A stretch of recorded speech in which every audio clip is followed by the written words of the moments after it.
오늘의 성경 말씀은 로마서 12장 1절에서 2절까지입니다. 공독해 올리겠습니다.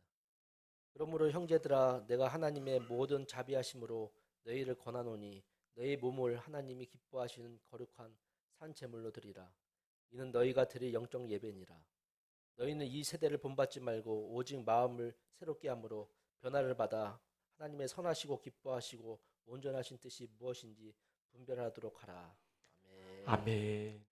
우리 변화의 시작은 나부터입니다. 그거 잊지 마세요. 라고 하면서 눈빛을 딱 째려보시면서, 이제 째려본다라는 건 주님의 마음으로 품어주시면서, 그러니까 사랑의 마음으로 이렇게 담아두시면서 변화의 시작은 나부터입니다. 당신부터입니다. 라고 한번 서로 그렇게 한번 서로 고백하셨으면 좋겠습니다. 시작. 변화의 시작은 나부터입니다.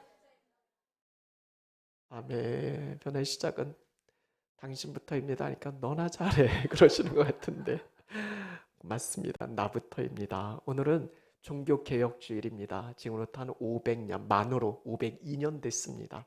지난 2017년도가 500주년이었고요. 1517년 10월 마지막 31일 날 독일 비텐베르크 대학 정문 앞에 95개조의 반박문을 우리 마틴 루터가 내걸면서 거기서부터 이제 독일뿐만 아니라 그리고 이제 유럽 그리고 전 세계 종교 개혁 운동이 일어나게 되어집니다. 당시 성 베드로 성당의 건축비를 충당하기 위해서 우리 로마 교황청에서 무엇을 팔죠? 면죄부라는 증명서입니다. 이걸 돈 주고 사면 죄를 면한다라고. 그러니까 돈을 많이 내면 천국 갈 수 있다라는 거죠. 그것에 대해서 그 당시는 이름 없는 수도사였고 대학 교수였던 루터가 이건 성경하고는 전혀 맞지 아니하니까 95개조의 반박문을 딱 내걸면서 그렇게 피치를 걸게 되어지죠. 하나님의 나라가 이 땅 가운데 이루어지기를 간절히 열망하는 그 열망이 한 사람으로부터 시작되어져서 결국 오늘 우리가 믿고 따르는 이 개신교의 역사가 거기서부터 시작되어지는 것을 보게 되어집니다. 그래서 우리 한국 교회뿐만 아니라 전 세계 우리 프로테스탄트 이 개신교는 10월 마지막 주일을 이렇게 종교 개혁 주일로 기념하여 지키고 이번 한 주간을 우리 종교 개혁 주간으로 그렇게 지키게 되어집니다. 여러분 종교 개혁을 이루어가는 데 있어서 근본 정신이 있습니다. 중요한 건 정신이잖아요. 우리가 그걸 절대로 잃어버리면 안 되잖아요. 종교개혁 정신은 한마디로 그겁니다. 우리 본래성의 회복이다라는 거죠. 이 본질을 붙잡는 겁니다. 근본으로 돌아가는 거예요. 가장 중요한 것을 놓치지 않는 겁니다. 그래서 종교개혁의 정신은 본래, 이 귀중한 처음 시작, 이걸 붙드는 거거든요. 그래서 본래성의 회복을 이야기할 때 이것은 단순히 그냥 과거로 돌아가자라는 그런 의미는 아닙니다.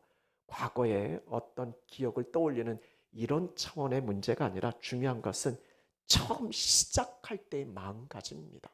우리 오늘 장로님도 기도하셨을 때 첫사랑을 이야기했잖아요. 처음 사랑, 이 처음 용기, 처음 믿음, 처음의 마음가짐, 그것을 다시 회복되어지는 것. 이게 종교개혁 정신입니다. 요한계시록 2장에 보면 초대 일곱 교회에 대한 이야기를 선포하면서 에베소 교회에 대한 이야기가 나옵니다. 에베소 교회는 참 칭찬할 부분들이 많이 있었습니다.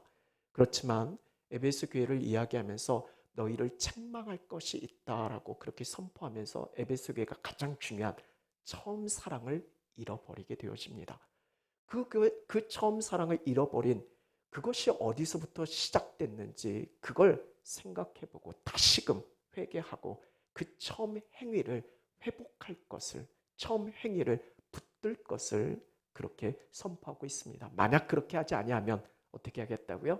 촛대를 다른 곳으로 옮기겠다라고. 처음 행위가 참 중요합니다. 처음 마음가짐이 중요해요. 이것이 종교개혁의 정신입니다. 제가 말씀을 준비하면서 그런 생각이 들었습니다. 오늘 말씀을 준비할 때 첫 설교했던 그 마음가짐이 저에게 있는가?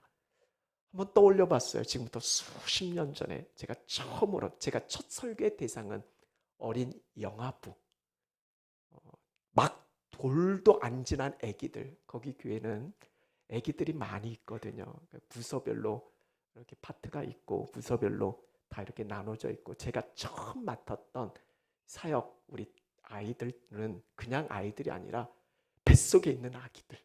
그래서 임신한 엄마들도 같이 예배를 드리고, 막 태어난 아기들, 기어다니는 아기들 막 예배 드리면 애들이 막 기어다니거든요. 왔다 갔다 하거든요. 그런 아이들을 대상으로 처음 설교했을 때 그 마음가짐, 제가요 한 주를 얼마나 기도하면서 하나님 이 아이들에게 어떤 말씀을 전해야 할까요? 그렇게 기도하고 준비했었던 그 첫 마음가짐, 이 마음가짐이 저에게 있는가라고 말씀을 준비하면서 한번 돌아봤어요. 어떨 때는 설교할 때가 힘들고 여러 가지 상황과 현실이 막 힘들고 어려울 때 그 어려움이 과연 어떤 부분인가, 무엇 때문에 내가 어려워하고 무엇 때문에 지금 내가 이렇게 힘들고 그렇게 어려워하는 이 부분을 생각해 볼 때, 이 초심, 이 처음 마음가짐을 많이 잃어버렸구나라는 그런 생각을 해보게 되어집니다. 여러분, 직장 생활이 어려울 수 있습니다. 여러 가지 인간 관계가 어려울 수 있습니다. 신앙 생활요, 쉽지 않습니다. 교회 생활, 우리는 많은 사람들이 교회를 이상적인 부분으로 생각하지만 교회가 신앙 생활에 여러분이 생각하는 것처럼 쉽지 않다는 걸 잘 알고 있습니다. 중요한 건 처음 마음가짐입니다. 처음 주님 만났을 때 내게 주셨던 그 마음, 나를 구원해 주신 그 주님의 사랑, 그 첫 열심, 그때의 마음, 그때의 어떤 믿음, 그것을 오늘 장로님도 기도하셨듯이 그 첫사랑의 회복을 하나님께 부르짖었던 것처럼 오늘 우리 안에서도 진정, 이게 본래성의 회복이거든요. 이게 종교개혁의 근본 정신이었습니다. 처음 그 정신으로, 처음 그 마음가짐으로. 그래서 오늘 제가 말씀을 준비하면서 그렇게 하나님 앞에 기도했어요. 하나님, 그때 처음 마음가짐을 다시 회복할 수 있는 은혜 베풀어 달라라고. 그러니까 이 설교가 매번 반복되어지는 또 하나의 그런 설교가 아니라, 정말 하나님께서 내게 은혜 베풀어 주셔서 그 첫 만남을 기대하면서 두근두근 거리면서 하나님께서 어떤 일들을 이루어 가실까 그렇게 생각하면서 준비했던 그 처음 마음가짐이 날마다 나를 새롭게 해달라라고 그렇게 기도하면서 오늘 말씀을 지금 이렇게 함께 나누고 있습니다. 초대교회 아니라 종교개혁을 일으켰던 당시 종교개혁자들의 외침도 거기서 비롯됐습니다. 처음 마음가짐의 회복입니다. 개혁하니까 어떤 사람들은 다 뒤집어 엎는 그걸 이야기하는데, 종교개혁은 그게 아니라 그 처음 마음가짐, 그 처음을 회복하는 신앙의 본래성의 회복입니다. 그렇다면 그들이 주장했던 신앙의 본래성은 뭡니까? 크게 5가지 모토를 그들은 외쳤습니다. 첫 번째가 오직 말씀입니다. 성경이에요. 성경으로 돌아가자라는 거예요. 처음 하나님께서 우리에게 주셨던 이 말씀대로 가야 되는데 거기에 내 생각이 들어가고 여러 가지 상황과 현실이 접목되어지고, 여러분 당시 가톨릭 교회 타락의 가장 근본적인 부분이 그거였잖아요. 오직 하나님의 말씀대로 가면 되는데 거기에 교황의 생각이 들어가고 자신들의 주장이 들어가고 그러면서 교회가 타락되어지는 그 처음을 잃어버리게 되어진 거잖아요. 그래서 그들이 외쳤던 첫 번째 모토는 오직 성경입니다.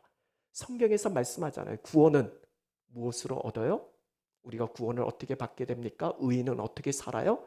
오직 의인은 믿음으로 말미암아 산다라고 그들이 외쳤던 게 오직 믿음입니다. 면죄부를 돈 주고 사서 그 증명서를 받았다라고 해서 구원받는 게 아니라 예수 그리스도를 믿는 믿음으로 말미암아 구원을 받는다. 그래서 그들은 오직 성경, 오직 믿음을 외칩니다. 그리고 그렇게 되어지는 이 모든 것은, 믿음을 갖게 되어지는 것은 우리가 죄인으로 정말 하나님의 의인, 그 하나님의 자녀 백성이 되어질 수 있는 것은 우리 어떤 수고, 노력 그런 차원이 아니라 믿음을 갖게 된 것 그것조차도 하나님 베풀으신 전적 은혜다라고 오직 은혜를 외치게 되어집니다. 사도 바울이 그랬잖아요. 나의 나된 것은 하나님의 은혜다라고. 죄인 중에 괴수였던 내가 하나님부터 부름받아서 이 사도의 직분을 감당할 수 있는 게 이게 말이 되냐라는 거예요. 이건 하나님의 은혜 아니면 설명할 수 없다라는 거예요. 그 은혜가 깨달아지니까 바울은 더 열심히 수고하는 겁니다. 이 우선이 바뀌면 안 돼요. 내가 수고해서 이런 은혜가 주는 게 아니라 하나님의 은혜가 먼저입니다. 그 은혜가 깨달아지니까 수고하고 열심으로 나가게 되어진 거예요. 그리고 그것조차도 나와 함께 하신 오직 하나님의 은혜다라고. 자기 자랑이 없습니다. 자기 의가 없어요.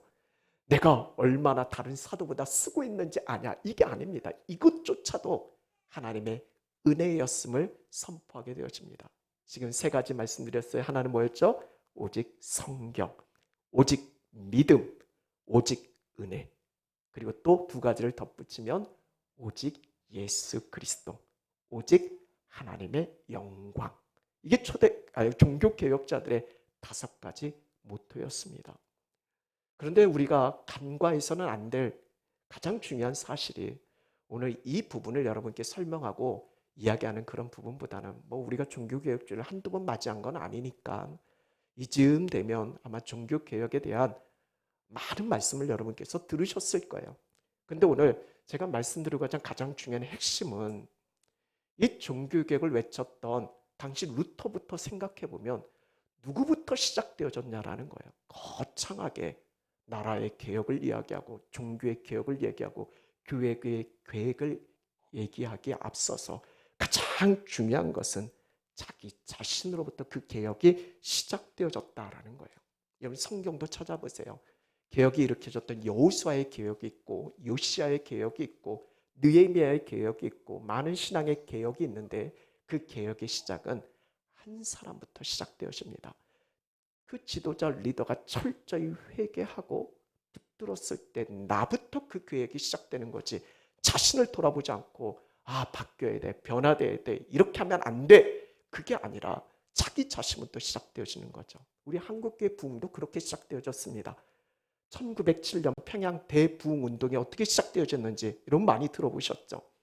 집회 중에 당시 지도자였던 길선주 장로님이시죠. 장로님부터 시작되어졌어요. 나중에 이제 목사님이 되셨지만 길선주 장로님 그 집회 가운데 많은 사람들이 존경하고 지도자로서 리더로서 인정하는 그분이 철저히 자신의 죄부터 먼저 고백하게 되어집니다. 나는 아간 같은 자라고. 성경에서 아간은 아주 범죄의 온상이잖아요. 자기는 아간 같은 자다. 그러면서 1년 전에 자신이 저질렀던 죄를 이야기합니다. 집회 가운데 수많은 사람들이 모여 있는데 1년 전에 어떤 한 미망인이 죽어가면서 자기 친구죠. 그래서 재산을 잘 관리 좀 해달라고 그렇게 부탁을 했는데, 그거에 자기가 얼마를 감추고 유용하게 되어졌던 것을 많은 사람들 앞에서 회개합니다. 내가 아간 같은 자라라고.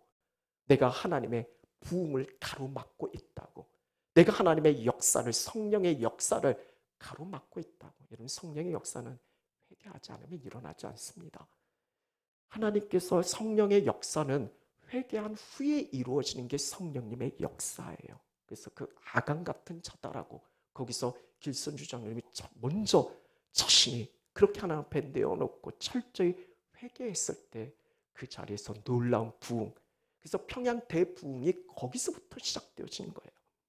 뭐 거창하게 부흥하자 그렇게 외친 게 아니라 나부터가 하나님 앞에서 변화되어질, 우선 시작되어진 게 나부터라고 외쳤을 때 종교개혁도 마찬가지로 루터의 자신의 개혁부터 시작되어졌던 것처럼, 여러분 우리가 종교개혁을 외칠 때 그 시작이 오늘 말씀의 제목처럼 나로부터의 변화다라는 거죠.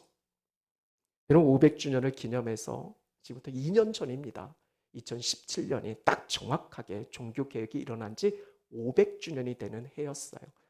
500주년을 앞두고 수년 전부터 500주년 참 기념할 만한 그런 역사니까 이 종교개혁을 어떻게 우리 다음 세대에게 나눠주고 전해줘야 되는가 참 많은 고민을 하고 준비를 했습니다. 저도 그때의 기억이 많이 떠오르는데, 그러면서 많은 기독교 단체들이 어떻게 이 500주년을 준비할까 그러면서 그 슬로건을 공모를 합니다. 그래서 외쳐야 할 그 외침, 그래서 많은 사람들이 공모했는데 딱 정해진 슬로건이, 500주년을 기념해서 이 종교개혁 이 슬로건이 정해졌는데 그게 뭔지 아십니까? 모르시는 거예요? 잊어버린 거예요? 안 들어보신 거예요? 여러분 표정 보니까 전혀 뭐 종교개혁은 개혁이고 500주년을 기념해서 당시 막 그 기독교 언론을 통해서도 그 신문을 통해서도 인터넷 방송 통해서도 그때 그 당시 제가 섬기던 교회에서도요 1년 전부터 그걸 준비했습니다. 그 표가 발표되어지면서 그 표의 제목이 뭐냐면 나부터입니다. 거창하게 이 세상을 뒤바꾸자 이런 표가 아니에요. 그 표의 시작은 왜냐하면 슬로건으로 그치지 않고 진짜 중요한 건 내 행동이잖아요. 내 삶이잖아요. 그래서 그 당시 500주년을 기념해서 정해졌던 그 외침 부르심은 나부터 땡땡땡입니다. 그러니까 나부터 하고 네모로 딱 가로쳐 놓고 이거는 내가 채우는 거예요. 이 시대의 부패를 이야기하기 전에 나부터 정직하자라는 거죠. 뭐 오늘날 표현하는 뭐 검찰 개혁 막 요즘 인터넷 외치잖아요. 막 외치잖아요. 검찰 개혁 외치기 전에 나부터 한번 돌아보자라는 거예요. 많은 수많은 정치인들이 내가 뭐 나라를 바꾸고 뭐 시대를 바꾸고 내가 해야 된다 그렇게 외치지만 진짜 정작 중요한 건 자기 자신을 살피는 거잖아요. 자신의 가정을 살피는 거잖아요. 거기서부터 시작이 되어져야 하는 거잖아요. 근데 많은 사람들이 이걸 놓치는 거예요. 종교개혁을 외치면서 이 500주년을 맞이할 때 외침이 그거였습니다. 나부터 정직하자. 다른 사람은 왜 여기는 사랑이 없어? 그게 아니라 나부터 사랑하자라는 거예요. 저 사람은 왜 나한테 그게 아니라 내가 저 사람에게 기대하고 소망하는 게 있다면 나부터 그렇게 하자라는 거예요. 이 종교개혁의 외침이었습니다. 지금 제가 정한 게 아니라 그때 우리 외쳤어요. 그래서 당시 우리 교회 성도들에게 나부터 이 네모 이거 다 채우자라고. 그래서 몇 가지 각자에게 그런 어떤 결단, 의지 그것을 강조했었던 그런 기억이 있는데 그 당시 외쳤던 게 그거예요. 나부터. 뭐 큰 그게 아니라 작은 것부터. 그리고 언제부터? 지금부터. 그걸 외쳤습니다. 여러분 표정 보니까 다 처음 듣는 이야기 같은데 이게 500주년 2년 전에 이미 한국 교회 모든 교회에 다 전달된 그런 사항입니다.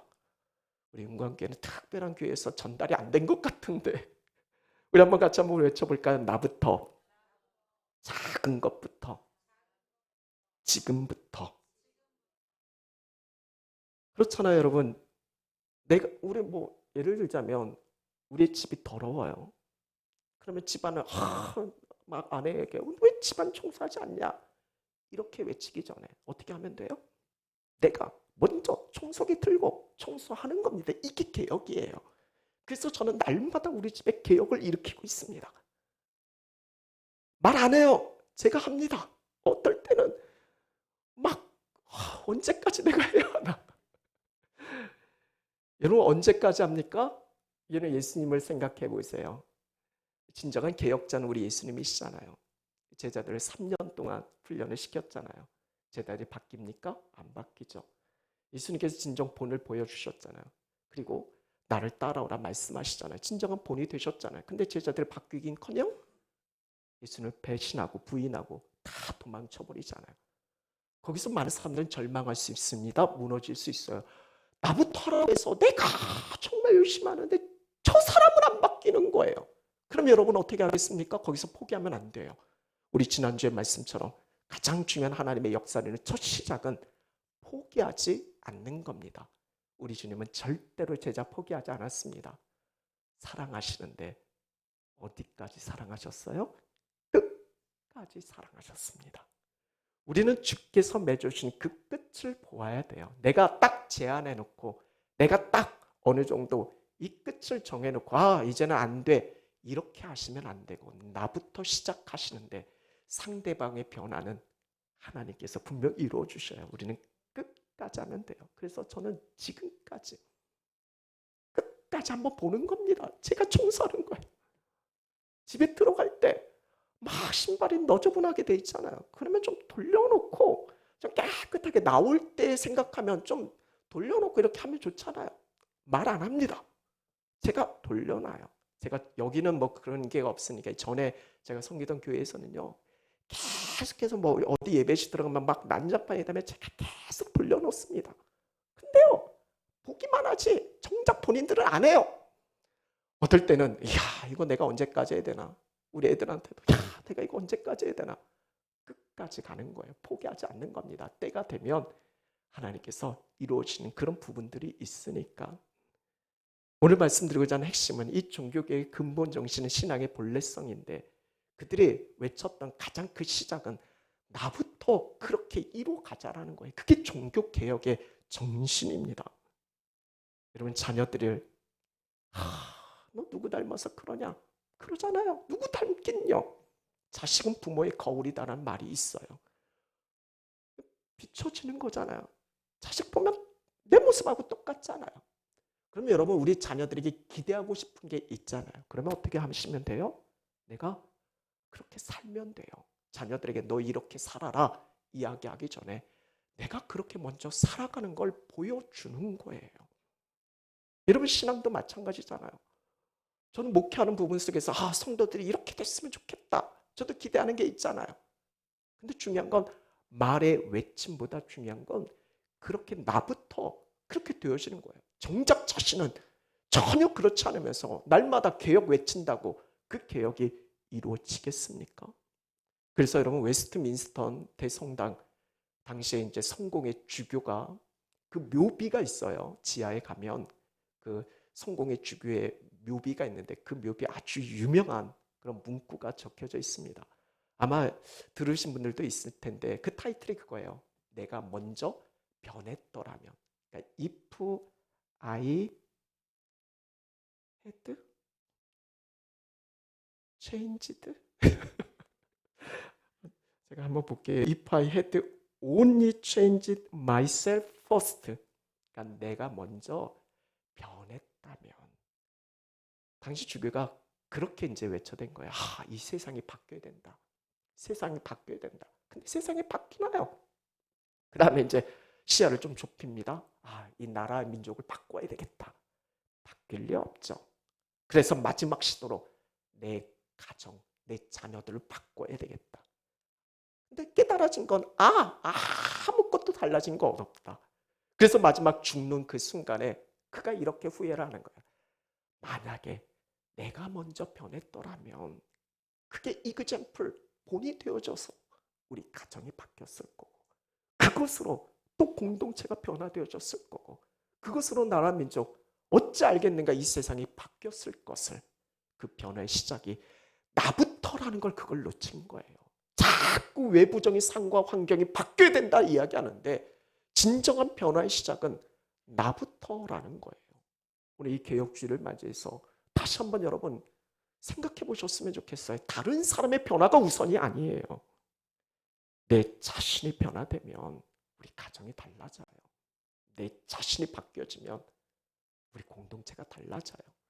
내 자신이 변화되어지면 이 나라와 민족이 달라져요. 근데 우리는 그걸 놓치는 거예요. 오늘 말씀의 제목처럼 나로부터의 변화입니다. 그래서 말씀을 준비하면서 정말 하나님 앞에 간절히 기도했어요. 하나님, 성도들의 문제가 아닙니다. 지금 공동체의 어떤 상황과 환경의 문제가 아닙니다. 하나님, 내 자신을 변화시킬 수 있는 힘 주세요라고. 이 외침이 저뿐만이 아니라 우리 모두의 외침 되셨으면 좋겠습니다. 한번 같이 한번 외쳐볼까요? 우리 주보 칼럼날에 기록된 제목처럼 우리 한번 같이 따라해볼까요? 주여, 나 자신을 변화시킬 수 있는 힘을 주십시오. 우리 같이 한번 해볼까요? 시작. 주여, 나 자신을 변화시킬 수 있는 힘을 주십시오. 여기서부터 시작입니다. 근데 이렇게 외쳤다라고 해서 달라지든가요? 바뀌어지든가요? 그거 몰라요? 나부터 바뀌어져야 된다는 거? 이런 인간의 마음은요, 아침에 먹고, 일어나면서 먹고, 일어나면서 그 마음을 잡고, 아침 먹으면서 잊어버려요. 대표적인 게 이 다이어트 하는 거. 뭐 다이어트 해야 되는 거 몰라요? 저희 사모 보세요. 집에다 어제 보니까 갑자기 몸무게 재는 저울을 갖다 놓은 거예요. 거기 올라가면 딱 뜨더라고요. 그래서 저도 한번 올라가 보고 애들 오라고 해서 니네 한번 올라가고 끝까지 안 올라가더라고요. 그걸 왜 내냈는지 모르겠어요. 알죠. 저녁 먹지 말아야 된다는 거. 알죠. 운동해야 한다는 거, 살 빼야 된다는 거 알죠. 근데 그 결심이 이어지든가요? 이런 변화를 우리는 쉽게 생각해요. 여러분, 나 자신의 변화의 주체는 내가 아니에요. 그래서 힘든 거예요. 어려운 거예요. 내 의지와 결단, 노력으로 되어준다면 문제 없죠. 근데 성경에서 말하는 변화는 진정한 내 인생의 변화의 주체는 내가 아니다라는 거예요. 오늘 말씀에서도 이 부분만을 가지고 이야기를 하려고요. 2절에 보면 오직 마음을 새롭게 함으로 변화를 받으라라고. 변화해라가 아니라 변화를 받으라라는 거예요. 영어로는 by예요. by. 뭐뭐에 의해. 수동태. 수동태가 뭐예요? 내가 변하는 게 아니에요. 누군가에 의해서 변화가 되어지는 거예요. 변화를 받는 거예요. 나부터의 변화인데 그것은 내가 하는 게 아니라 by 뭐뭐에 의해서 변화가 되어지는 거예요. 여러분, 사도행전의 기록을 보면 1장에 초대교회 성도들이 등장하잖아요. 그리고 2장에 그들이 완전히 달라진 것을 보게 되어지잖아요. 1장, 2장 한 장 넘어가는데 그들의 인생 삶이 얼마나 바뀌어져 있는지. 1장에서 그들은 다락방 모여서 두려워 떨고 있어요. 사람들이 자신들을 죽일까 많은 걱정과 염려가 그들에게 있어요. 근데 2장으로 넘어가면서 그들은 두려움이 없어요. 많은 사람들 앞에 담대하게 서 있는 것을 보게 되어져요. 불안과 근심이 있었던 그들이 그들 안에서 확신, 기쁨의 충만으로 완전히 달라지고 변화되어져 있는 것을 보게 되어져요. 말도 제대로 할 줄 모르는 그들이었는데 수많은 외국어뿐만 아니라 정말 능력 있는 하나님의 말씀을 선포하게 되어져요. 그러니까 2장 13절에 가보면서 거기에 모여있던 수많은 사람들이 놀라는 거예요. 그냥 놀라는 게 아니라 서로 당황하면서 아니 저 사람들이 어떻게 이렇게 바뀌고 변화되어졌냐라는 거예요. 그들이 외치는 거예요. 이 어쩐 일이냐고. 이렇게 되어진 것이 어쩐 일이냐고요. 그 변화의 주체가 무엇이냐라고요. 그들이 공부해서 외국어를 했나요? 그들이 수고하고 노력해서 이제부터는 두려워하지 말아야지. 이제부터는 걱정하지 말아야지. 그런 마음 품고 그래서 시간 지난 다음에 딱 봤더니 정말 두려움이 없어졌네. 그랬나요? 이런 정말 그들 안에서의 변화는 어떻게 일어날 수 있는가? 그 변화의 중심에 뭐가 있습니까? 사도행전 1장 7절의 말씀. 오직 1장 8절의 말씀. 오직 성령이 너희에게 임하시며. 하나님의 영 성령이 그들 가운데 충만하게 되어졌을 때 근본적인 변화가 일어나는 거예요. 변화의 주체, 변화의 키포인트는 성령님에 의해서예요. 여러분, 내 자신을 변화시키는 건요, 바이 스프릿이에요. 바이 홀리 스프릿이에요. 성령에 의해서 내가 바뀌어지는 거예요. 성령에 의해서 내가 달라지는 거예요. 내가 아침에 오늘은 달라져야지, 오늘은 바뀌어야지, 그렇게 의지적 결단을 가지고 해서 달라지고 변화되어지는 게 아니라 내 변화를 이끌어가는 완전한 주체는 성령님이시다라는 거예요.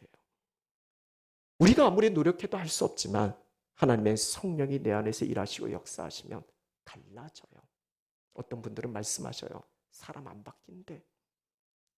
사람 바뀌어요, 안 바뀌어요? 옆에 있는 분들 보세요. 바뀌어요, 바뀔 것 같아요, 안 바뀔 것 같아요? 우리 장로님은 믿음으로 바뀔 것 같아요 했는데 바뀌었죠? 바뀔 것 같아요, 안 바뀔 것 같아요, 여러분? 여러분 남편 바뀔 것 같아요?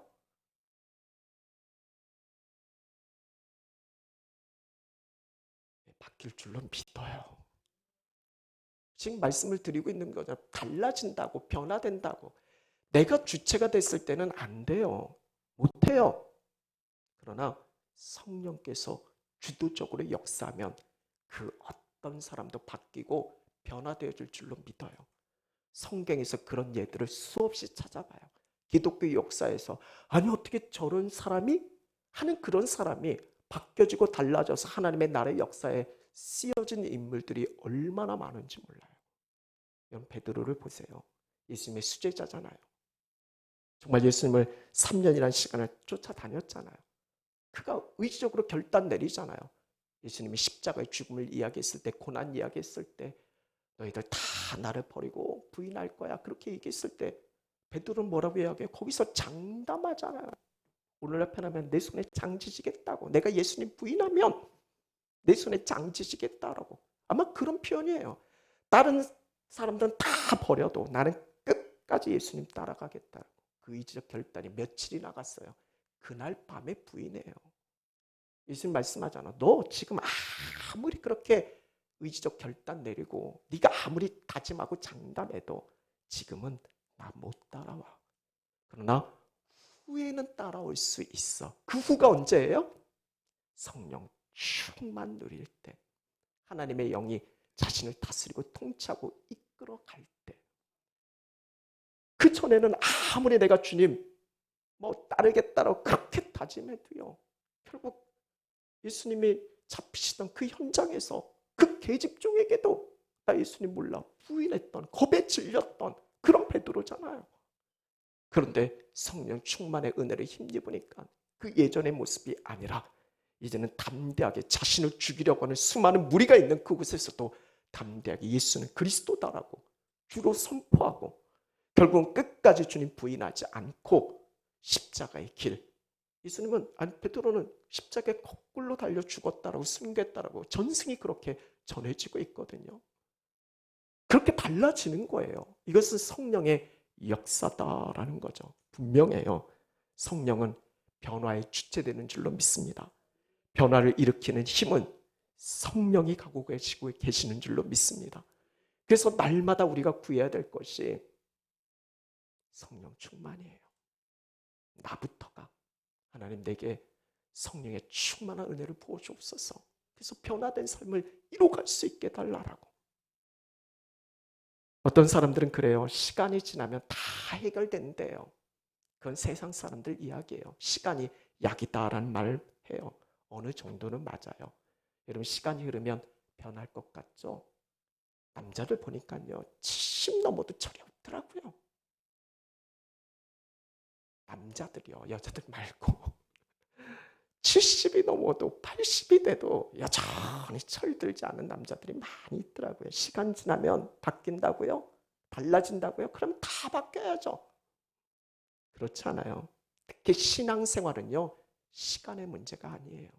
예전에도 제가 말씀드린 기억이 있는데 우리 정기밥솥에 밥을 하잖아요.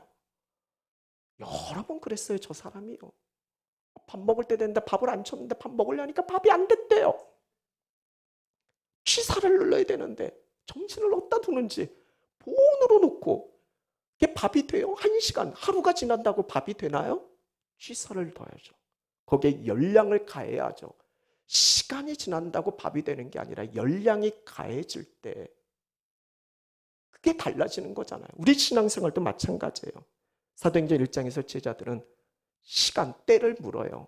이스라엘을 회복하심이 이렇게 지금 힘들고 어려운데 언제 하나님 이 회복이 되어졌을까? 그들의 관심은 시간이에요. 때예요. 그런데 예수님 어떻게 대답해요? 때와 시기 너희가 알 바 아니고 중요한 건 성령이 임하셔야만 너희가 권능을 받게 되어지고 그 권능, 그 힘, 이게 두나미스, 그 파워, 그 강력한 하나님의 힘을 힘입을 때야 비로소 예루살렘, 온 유대, 사마리아 땅 끝까지 이르러 증인된다라고. 내가 의지적으로 내가 증인돼야지. 내가 이렇게 해야지.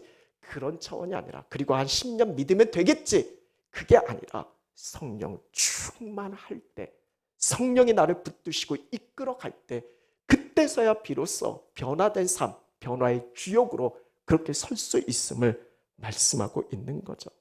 그래서 중요한 것은 성령 충만이에요. 오늘 말씀의 결론은 그거예요. 개혁은요. 결국 하나님께서 이루시는 거예요. 그럼 어떻게 하시겠어요? 나부터의 변화고 그건 성령께서 이루시는 건데 그러면 어떻게 하셔야 되겠어요? 성령이 임하기를 기도하셔야죠. 성령 충만은 다른 데 있잖아요. 하나님께서 우리에게 베풀어 주셨던 놀라운 선물이 성령의 은혜거든요. 그러니까 예수님이 승천하기 전에 약속하신 선물 주겠다라고. 이게 성령의 은혜예요. 그럼 성령의 은혜를 어떻게 누릴 수 있는가? 이런 초대교회 성도들이 1장에서 2장을 넘어갈 때 2장에서 성령 충만의 은혜를 힘입기 전에 그들이 어떤 모습의 행동이 그들에게 있어요? 그들이 다 같이 모여서 뭘 했죠? 더불어 마음을 같이 해서 오로지 기도에 힘쓰더라. 이게 성령 충만의 역사의 비결이에요. 다른 데서 주어진 게 아니라 가만히 앉아서 감 떨어지는 게 아니라 마음을 같이 해서 오로지 기도에 힘썼을 때 하나님의 영의 충만함을 누리게 되어지는 거예요. 그래서 성령 충만은 기도 충만이에요. 디모데전서 말씀에 보면 오직 하나님의 말씀 기도로 우리가 거룩해진다. 이게 성결이고요. 이게 성령 충만의 은혜거든요. 다시 말씀드리는 성령 충만은 말씀으로 충만할 때, 기도로 충만할 때 우리가 성령 충만한 삶을 이루어갈 수 있다는 거예요. 물론 어떨 때는 부르짖어야죠. 근데 부르짖어서 막 충만한 것 같은데 딱 나가면서 싹 잃어버리는, 급속 충전되고 급속 방전되는 거예요. 이건 성령 충만이 아니에요. 날마다 말씀 묵상하면서 날마다 하나님 의지하고 붙들면서 기도하면서, 그래서 항상 기뻐하고 쉬지 말고 기도하라는 것도 그런 의미잖아요. 성령 충만의 은혜잖아요. 오늘 이 자리에 계신 여러분, 그래서 영적 성장의 달을 우리가 이야기하면서 하나님 말씀, 기도를 이야기하는 거예요. 우리 신앙의 가장 중요한 핵심인 거예요. 말씀을 펴면서 하나님께 기도하면서 하나님, 나를 다스리고 통치해 주세요. 내 생각, 내 주관, 내 감정, 내 느낌이 아니라 하나님의 말씀대로 나를 이끌어가 주세요. 성령의 충만한 은혜를 내게 허락해 주세요.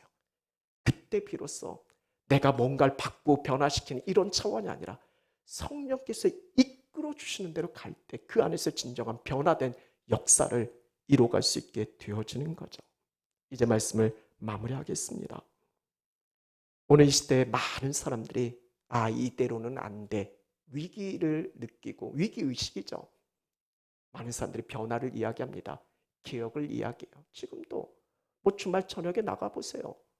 광화문에 가도 개혁을 이야기하고, 청와대 앞에서도 개혁을 이야기하고, 서초동 검찰청 앞에서도 개혁을 이야기하고, 외치지 말라는 건 아니에요. 외쳐야죠. 개혁되어야죠.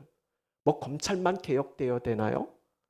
나라 민족도 개혁되어져야 되고, 무엇보다도 진짜 교회가 개혁되어져야 되잖아요. 개혁은 계속해서 개혁되어지는 게 그게 개혁이에요. 절대로 정체되어서는 안 돼요. 외쳐야죠. 근데 중요한 건 외치기 전에 내 자신을 돌아보라는 거예요. 우리가 어떤 상황 현실의 변화를 이야기하고, 특별히 우리는 다른 누군가 어떤 사람의 변화를 많이 이야기하잖아요. 그거 외치기 전에 나부터 시작되어지는 거예요. 성경의 역사 너무 분명하고요. 교회의 역사도 마찬가지예요. 다른 사람부터 시작된 거 한 번도 없어요. 나부터 회개하고 나부터 되어졌을 때 거기에 하나님이 놀라운 성령의 역사가 임하셔서 폭발적인 부흥이 이루어진 거지. 저 사람이 바뀌어야지. 그러니까 여러분, 어떤 상황과 환경의 부흥을 정말 구하기 위해서 하나님, 나부터 좀 바꿔달라고. 근데 그게 내 스스로 할 수 없으니까 나를 변화시키는 힘을 주시는데 그게 성령 충만함인 거예요. 그래서 오늘 우리가 간절히 구해야 될 게 성령 충만이에요. 여러분, 돈도 필요해요. 물질이 당연히 있어야죠. 집도 있어야 돼요. 좋은 직장도 있어야 돼요. 또 많은 어떤 성공과 명예, 이 땅에서 여러분들이 소원하고 바라는 일들이 있어요. 근데 그 모든 것에 앞서 성령 충만을 구하세요. 이것보다 더 중요하고 우선적인 것은 없어요. 오늘 우리에게 가장 필요한 것은 성령의 능력을 회복하는 거예요. 우찌무라 간주가 그런 이야기를 했잖아요.